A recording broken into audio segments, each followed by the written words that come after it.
Buenas tardes, estimados alumnos, sean bienvenidos a esta sesión de termodinámica del día 22 de noviembre de 2022. Vamos a continuar con nuestro estudio de la segunda ley de la termodinámica. Ya vimos en las clases anteriores que la segunda ley de la termodinámica indica la dirección natural en que puede ocurrir un proceso. Posteriormente, vimos también que los procesos reales siempre tienen pérdidas de calor en el camino. ¿Por qué? Porque, por ejemplo, en las maquinarias siempre hay fricción entre los diferentes componentes, de tal manera que al haber fricción y al haber pérdida de calor, ya esos procesos dejan de ser ideales para ser procesos reales. Entonces, vamos a presentar ahora un concepto de entropía que es una medida, una propiedad termodinámica, que cuantifica el desorden molecular. Y ese desorden molecular se traduce en que ya esa energía no se puede aprovechar para generar trabajo. Entendiendo que el trabajo está asociado al movimiento, es lo que nos compete acá. Trabajo mecánico, trabajo de ejes, es decir, el trabajo de un compresor, el trabajo de una bomba, el trabajo de una turbina, por ejemplo. Entonces, de la segunda ley de la termodinámica, sabemos que hay una dirección natural en que ocurre el proceso. Y también sabemos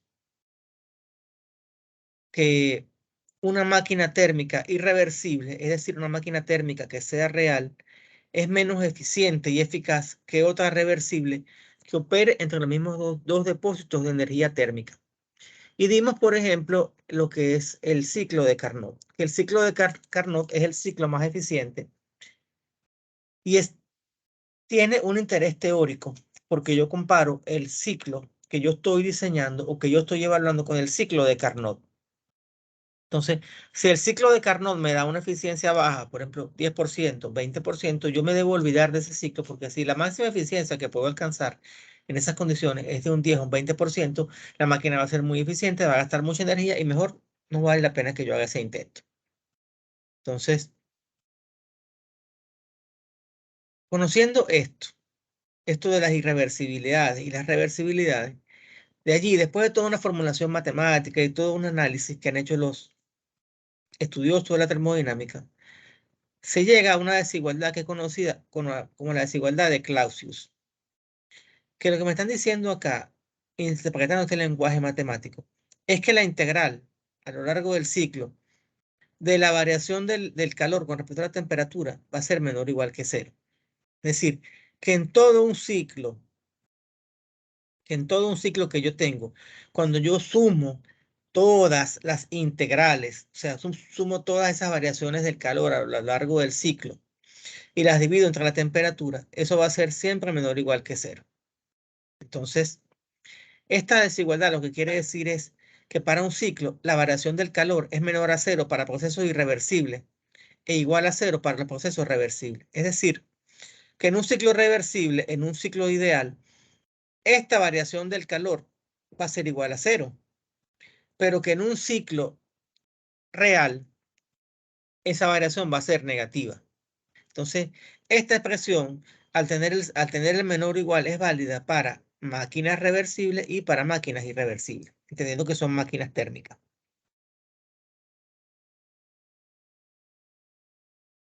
Por ejemplo, suponga que en un ciclo Rankine, el agua entra a la caldera a 700 kilopascal como líquido saturado.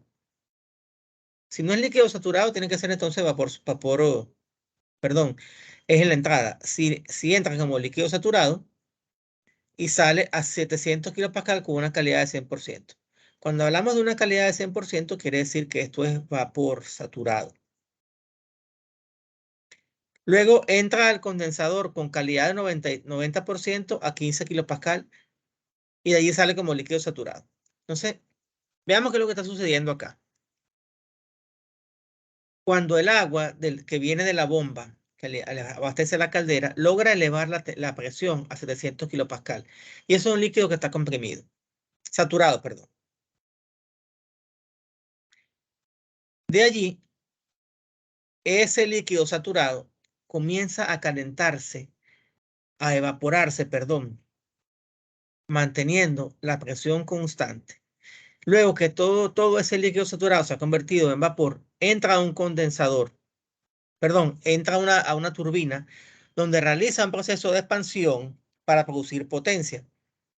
Luego, a la salida de la turbina es cuando entra a un condensador que tiene calidad de 90% a 15 kilopascal. Fíjense que la presión, que era 700 kilopascal a la salida de la caldera, ha bajado a 15 kilopascal en la entrada del condensador. Y la función del condensador justamente es ceder calor al medio ambiente y que ese vapor o esa mezcla líquido-vapor se convierta en líquido saturado. Nos piden entonces calcular el calor en la caldera, que es el calor que yo suministro para que esa agua que está como líquida se convierta toda en vapor. El calor en el intercambiador, que es lo contrario, ¿cómo hago para que ese líquido o esa sustancia, esa agua que está en forma de líquido vapor, se convierta todo en líquido saturado? Y lo último que me dicen es que debo demostrar que se cumple la desigualdad de Clausius, que es la que está acá, lo que está acá. Entonces, lo primero que tenemos que hacer es aplicar la primera ley a la caldera. Y ustedes recuerden que cuando es un volumen de control, es decir, que se trata de un flujo, una masa que está en movimiento, entonces decimos que el mismo flujo que entra por aquí, por la flecha azul, el mismo flujo que sale, que es la flecha roja, o sea, entra frío y sale caliente. Entonces, mejor dicho, entra líquido y sale en forma de vapor saturado. Recuerden entonces que la variación de la energía, que en este caso es en forma de entalpía, esto es la entalpía de la salida y esto es la entalpía de la entrada, es igual al calor menos el trabajo, y como las calderas no realizan trabajo, pues el término del trabajo es cero. Entonces, las condiciones de entrada las podemos calcular, porque aquí tengo que es líquido saturado a 700 kilopascal. Tranquilamente yo puedo saber la entalpía de la entrada. Y la entalpía de la salida también la puedo saber. ¿Por qué? Porque es vapor saturado. Al ser el flujo igual al de entrada al de salida, esta M con punto es la M con punto de acá. Se simplifican entre sí. Y entonces, con los datos de entrada y de salida, tenemos que la entalpía de la entrada es 697,20 y que la entalpía de la salida es 2763,50. Y aparte de eso, de la tabla leemos la temperatura. Como ustedes son expertos en esto, no vamos a profundizar mucho acá. Lo cierto es que ya podemos calcular el calor. Sencillamente el calor suministrado a la caldera es la entalpía de salida menos la entalpía de entrada. Y aquí está. Hacemos esas cuentas y nos da que el calor es 2666,6 kilojoule por kilogramo.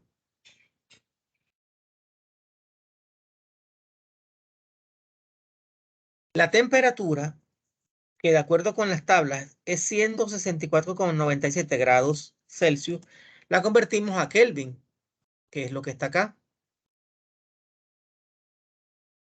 Y ya tenemos, recuerden que la desigualdad de Clausius te pide el calor y la temperatura. Ya para la caldera tenemos el calor y la temperatura. Vamos ahora con el condensador. Recuerden ustedes, aplico la primera ley. Primero, conservación de masa. La masa que entra es igual a la masa que sale. Entonces, esta masa se iría simplificada con esta masa. Entonces, la variación de energía sería entalpía de salida menos entalpía de entrada es igual al calor. Entonces, ya sabemos también las condiciones. Las condiciones de la entrada las sabemos porque sabemos que entra a 15 kilopascal con un 90% de calidad. Y las condiciones a la salida las conocemos también porque sabemos que de un condensador tiene que salir líquido saturado a 15 kilopascal porque se considera que en un condensador la pérdida de presión es despreciable. Entonces, nuevamente, leemos la entalpía de salida de las tablas, que es la entalpía del líquido saturado a 15 kilopascal. Leemos la entalpía de entrada, que como tenemos la calidad que es 90%, procedemos a calcularla.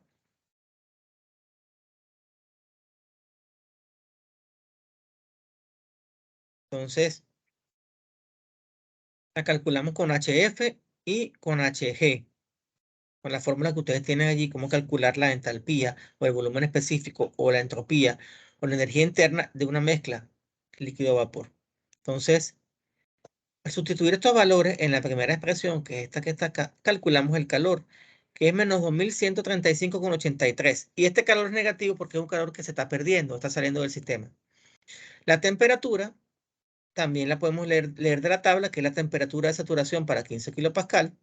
La convierto aquí a Kelvin y ya tengo todos los datos. Entonces, ahora, para demostrar la desigualdad de Clausius, recuerden ustedes que esta es una integral cíclica, es decir, que la suma de la variación de calor entre la temperatura en cada una de las partes del ciclo, y un ciclo Rankine, recuerden que tienen 4 partes o 4 equipos fundamentalmente, el ciclo Rankine básico. Eso nos lo van a explicar con detalle nuestros amigos Andrea, Otarola y Olman. Nos van a explicar con detalle los ciclos Rankine y sus variaciones. Pero si es un ciclo Rankine básico, tenemos solamente 4 equipos: la bomba, la caldera, la turbina y el condensador. En la bomba y en la caldera, y en la turbina, perdón, consideramos que son adiabáticas. Es decir, que el calor es muy pequeñito. Por ejemplo, en la bomba la transferencia de calor es muy pequeña y en la caldera uno diseña las calderas con buenos aislantes para que esa transferencia de calor sea mínima. Por tanto, se considera que son adiabáticas. Entonces, nos queda que en el ciclo los únicos 2 equipos donde hay intercambio de calor son la caldera, que recibe un calor, que ya lo tenemos acá, y el condensador, o como dice acá, intercambiador de calor, que es el que permite que el agua se convierta en líquido. Es agua que viene en mezcla de líquido-vapor. Entonces, lo que indica la desigualdad es que hay que agarrar el calor en el equipo 1, esa variación de calor, mejor dicho, dividirlo entre su temperatura y sumarle esa variación de calor en el equipo 2, que es el intercambiador, que es el condensador, y dividirlo entre su temperatura. Entonces, de aquí pasamos acá. Esto es el calor QH, es el calor de la caldera, y este TH es la temperatura de la caldera. Este QL es el calor del condensador y este TL es la temperatura del condensador. Con los datos, sustituimos acá 2066,6 calor de la caldera, lo sustituimos acá. Temperatura de la caldera de acá pasa para acá. El calor del intercambiador lo colocamos acá, la temperatura la colocamos acá. Dividimos esto entre esto, que nos da 4,72. Dividimos esto entre esto, que nos da 6,52. Y hacemos la suma.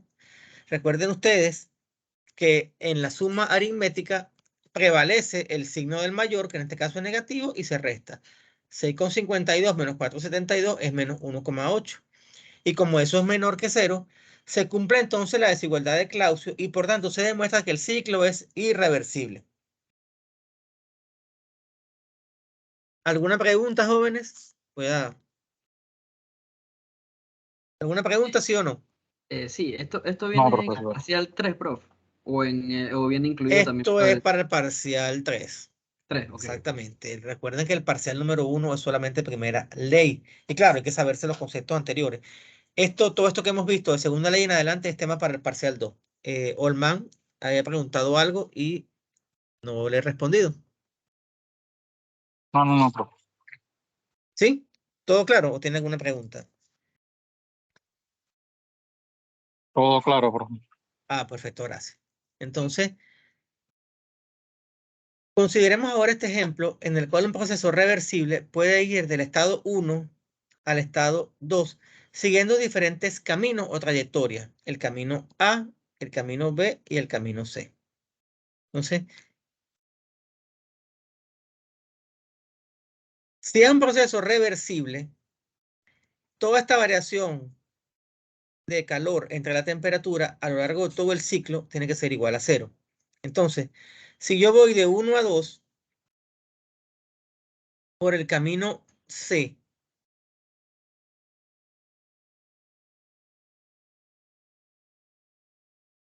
más toda esta variación del calor y la temperatura por el camino B, que es cuando me estoy devolviendo, ¿sí? Que voy de acá para acá y me devuelvo. Porque recuerden que ustedes que en un ciclo, ¿cómo son los ciclos? Los ciclos termodinámicos comienzan en la bomba, por ejemplo, el ciclo Rankine. El agua sale de la bomba, llega a la caldera, realiza la expansión en la turbina, se condensa la mezcla de líquido-vapor en el condensador, se devuelve a la bomba y en la bomba termina el ciclo. Entonces, un ciclo que siempre se repite. Es como lo que llamarán los informáticos un loop, un lazo cerrado.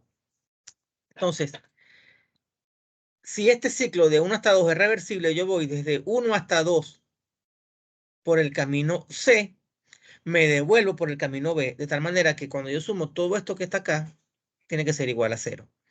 Y si me voy entonces por el camino A, desde 1 hasta 2 por el camino A, y me devuelvo por el camino B, esa variación también tiene que ser igual a 0, que es lo que está acá escrito. Entonces, esto que está acá es igual a esto que está acá, porque a su vez es igual a 0.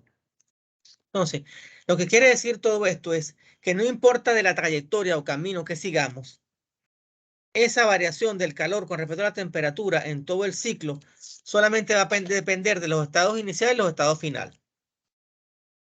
Entonces, sin importar el camino que sigamos, siempre esta variación del calor con respecto a la temperatura en todo el ciclo solamente va a depender de los estados inicial y final. Entonces, esta propiedad es lo que se llama entropía. Entonces, la entropía surgió para explicar esas pérdidas de energía por fricción o disipación que no permiten transformar todo el calor en trabajo útil. Entonces, la entropía se asocia con las irreversibilidades. Entonces, en algunos textos dicen, no, que la entropía es una medida del desorden. Sí es verdad, en cierto sentido, lo digo entre comillas, porque la entropía indica el desorden molecular. No, por ejemplo, es que yo tengo mi cuarto hecho un desastre, eso es entropía, no. Es un desorden molecular. Y ese desorden molecular de la sustancia hace que la energía no sea aprovechable. Entonces, eso es lo que es la entropía. Te mide cómo ese desorden te degrada la energía y por tanto esa energía que está degradada ya no se puede transformar en trabajo. ¿Qué es lo que queremos producir los ingenieros mecánicos? Queremos producir trabajo, movimiento. Entonces, esa fricción que yo expliqué hace rato, que ocurre entre engranaje con engranaje, entre, por ejemplo, cuando tú tienes un eje y está apoyado sobre un par de rodamientos, y si no hay lubricación, hay fricción entre el eje y el rodamiento, eso te va a generar desgaste en el eje y también te va a ir generando calor. Entonces, eso es una energía que se opone al movimiento, es como la fuerza de roce cuando uno en el movimiento de rodadura. O cuando uno quiere, por ejemplo, empujar la nevera en la casa, uno tiene que colocar un paño para no rayar el piso y para que pueda empujar más fácil la nevera. Entonces, el roce se opone al movimiento. Entonces, esa fricción, que es la generalización del roce entre metal, entre pieza y pieza, te resta la capacidad para hacer trabajo. Y eso causa irreversibilidades. Entonces, la entropía está asociada a las irreversibilidades. Entonces, podemos calcular la variación de entropía de un sistema dado que depende de los estados inicial y final, suponiendo que siempre va a ejecutar un proceso reversible. Entonces, S2 es el estado 2 y S1 es el estado 1. Y si para ir desde 1 hasta 2 en un ciclo tengo un proceso reversible, entonces lo calculo de esta manera. Tengo el estado 2 y tengo el estado 1 y con eso puedo calcular cuál es la variación de la entropía. Entonces, la entropía generada durante un proceso se llama generación de entropía y se denota por S-gen, entropía generada. La diferencia entre el cambio de entropía de un sistema cerrado y la transferencia de entropía es igual a la generación de entropía. De manera que la entropía generada va a ser igual a la variación de entropía total, va a ser igual a la variación de entropía del sistema más la variación de entropía de los alrededores. Y esto va a ser mayor o igual que 0. Entonces, por ahí hay un principio que dice que la entropía en el universo tiende a aumentar.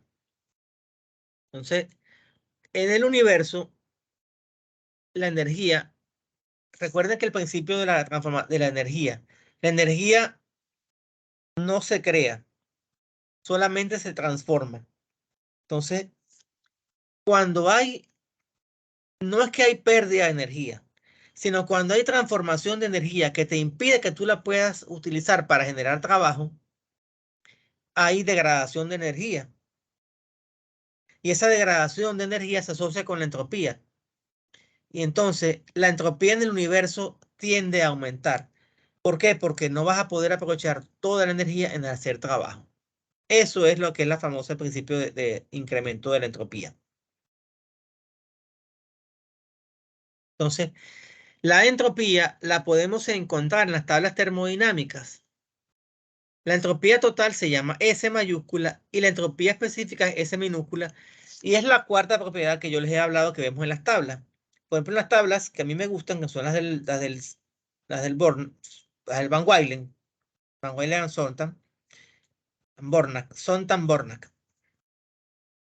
La primera tabla contiene el volumen específico, la segunda tabla contiene la energía interna, la tercera tabla contiene la entalpía y la cuarta tabla es la de la entropía. Las tablas del Cengel están más concentradas, son más chiquitas de leer, pero tienen todo junto. Las cuatro propiedades aparecen en 4 columnas. Aquí tienes nada más que 2 columnas, bueno, dos propiedades por cada tabla. Entonces, ¿de qué nos va a servir todo esto? Bueno, desde el punto de vista de la termodinámica, nos sirve para explicar que cuando hay esas irreversibilidades y transferencia de calor, vamos a tener una disminución en la eficiencia de los equipos y en la eficiencia de los ciclos.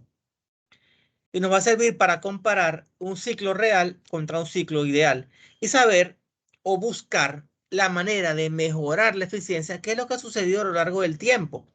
¿Y cómo se ha mejorado la eficiencia? Bueno, por ejemplo, en el ciclo Rankine, del cual nos van a hablar nuestros compañeros Andrea y su combo la semana que viene, han aplicado recalentamiento y regeneración. En el caso de los motores de combustión interna, han logrado desarrollar mejores lubricantes para bajar la fricción. Han también desarrollado mejores aleaciones. Fíjense que los carros de hoy en día trabajan a altas temperaturas. Los carros viejos de los años 80 tenían siempre el blower, abanico o ventilador, que realmente en esa industria se llama fan, lo tenían siempre activo. ¿Por qué? Porque eran carros que trabajaban a baja temperatura. Los carros modernos, uno arranca con el carro y tienen un electroventilador y tienen de paso un termostato, que es una válvula que cierra o abre de acuerdo a la temperatura del auto. Entonces, cuando se alcanza cierta temperatura, que más o menos es un poquito antes de la mitad, es que el ventilador arranca para que el carro se refresque y no se recaliente. Pero antes los carros viejos ni siquiera te llegaban a un cuarto de la aguja. Siempre estaba ese ventilador girando. Y algunos tenían después lo que llamaban el fan clutch, que es lo que todavía utilizan por ejemplo, los motores diésel. Muchos trabajan con fan clutch. Entonces, que como su nombre lo indica, es un clutch que se utiliza para el ventilador. Cuando se alcanza cierta temperatura, él entra, gira rapidísimo y después se devuelve. Entonces, cuando yo tengo la entropía de una mezcla, yo la calculo igualito que calculo la entalpía. SF más la calidad por la entalpía SFG, que como ven acá es la diferencia entre la entalpía del vapor y la entalpía del líquido. Entonces, la entropía de un sistema aislado durante un proceso siempre se incrementa. En el caso límite de un proceso reversible permanece constante, es decir, que nunca disminuye. Entonces, esto que está acá, este resumen es muy interesante. Cuando la generación de entropía es cero, el proceso es reversible. Cuando la generación de entropía es mayor que cero, es un proceso irreversible, es decir, un proceso real. Y cuando es menor que cero, estás violando el principio de incremento de la entropía, por tanto, es un proceso que es imposible. En la ausencia de cualquier transferencia de calor, ¿cuándo no ocurre transferencia de calor? ¿Qué sistemas no intercambian calor con el medio ambiente?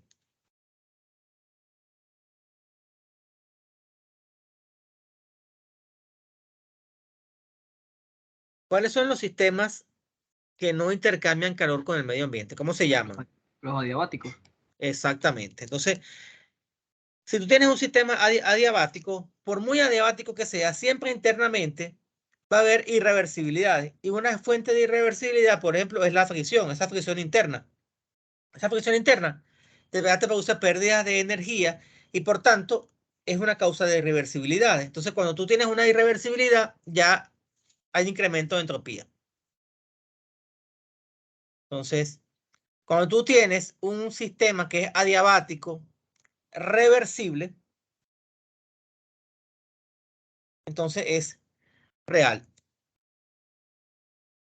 Perdón, es isentrópico. Es ideal, entonces es isentrópico. Pero eso voy a hablar más adelante. El principio de incremento de entropía no implica que la de un sistema no pueda disminuir. El cambio de entropía de un sistema puede ser negativo durante un proceso, pero la entropía generada no. Recuerden que en el universo, en la naturaleza, la entropía va a tender siempre a incrementarse.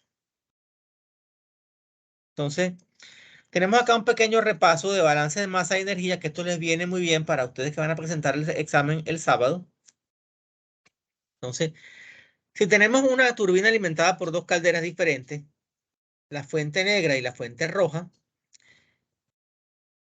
cada caldera puede alimentar etapas diferentes de la turbina. Por ejemplo, una turbina puede tener hasta 5 etapas. Entonces,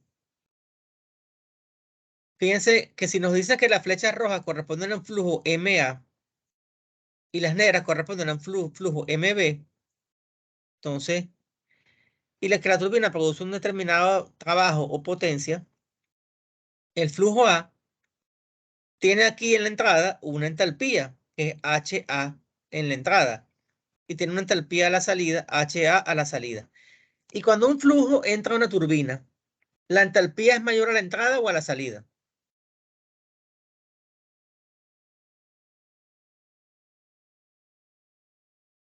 A la salida, ¿no?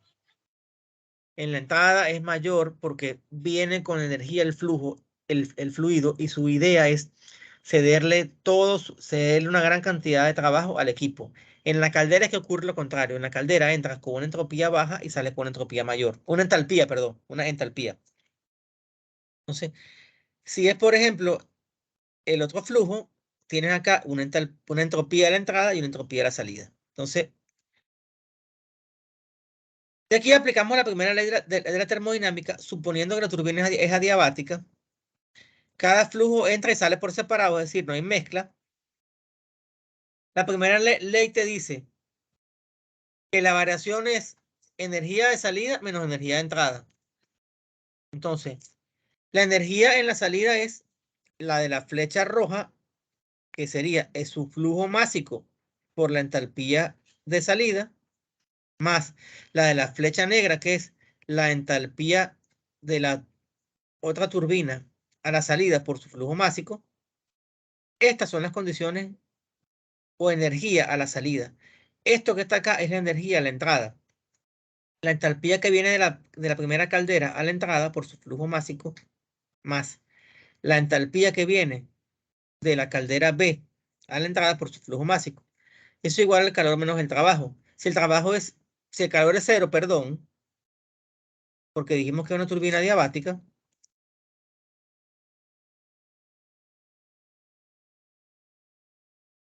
nos queda esto. Que el trabajo, en resumidas cuentas, va a ser igual. Recuerden aquí que queda un menos W. Al quedar este menos W, yo multiplico todo por menos 1 aquí y menos 1 acá. Y te queda esta expresión que está acá. El trabajo de una turbina siempre va a ser igual.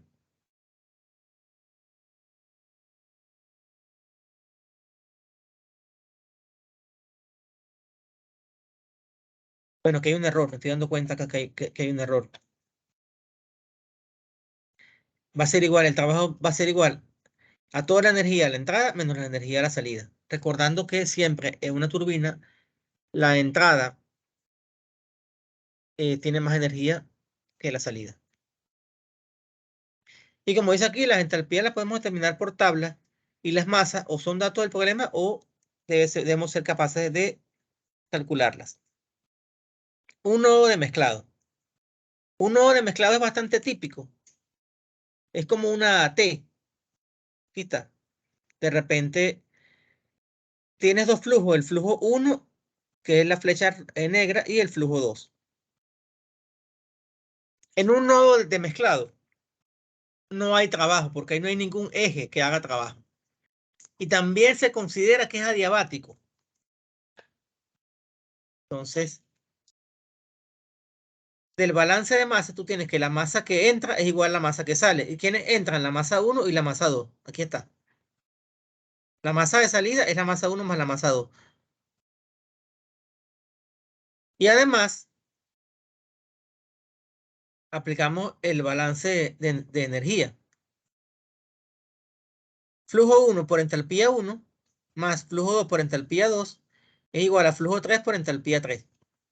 Es decir, que en el nodo de mezclado, aparte de mezclarse los fluidos, también se mezclan las energías de esos fluidos para tener una energía mezclada, una energía consolidada.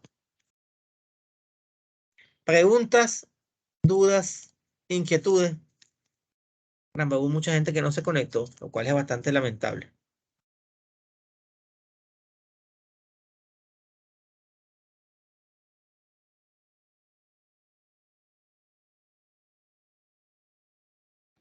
Entonces, profe, el jueves sí es en la U. Sí, el jueves sí nos vemos en la clase. Si tienen dudas el jueves, antes del parcial, las pueden preguntar. Estamos a la orden para Sí, responder sus dudas. perfecto, perfecto. Entonces ya nos quedaría solamente esta clase que es de los procesos isentrópicos, que como ya les adelanté, cuando un ciclo es adiabático reversible, entonces es isentrópico. Y esos ciclos isentrópicos nos van a servir para calcular la eficiencia máxima que tendría un ciclo. Mejor dicho, la eficiencia de un ciclo. O sea, porque un equipo que es isentrópico es un equipo que es ideal. Un equipo ideal, por ejemplo, una turbina que es ideal, siempre va a producir más trabajo que una turbina real. ¿Y por qué va a hacer eso? Porque número uno, las turbinas reales realmente tienen irreversibilidades internas, tienen fricciones. Eso te va perdiendo, eso hace que pierdas trabajo. Y aparte de eso, como no son del todo adiabáticas, que eso es una mentira, son modelos que uno utiliza para explicar las cosas y simplificar el estudio, siempre vas a tener pérdida. Entonces, al tener pérdida, hace que ese dispositivo real produzca menos potencia, hablando de una turbina, que un dispositivo ideal. Cuando es un compresor es lo contrario. Cuando es un compresor, cuando es ideal, va a consumir menos energía que un compresor real y lo mismo que una bomba. Entonces, eso Dios primero, vamos a estudiarlo con detalle en la clase que viene, porque todavía nos queda tiempo. ¿Alguna pregunta, jóvenes? ¿Dudas? ¿Inquietudes? Bueno, voy a proceder entonces a detener la grabación para poder subir esta clase.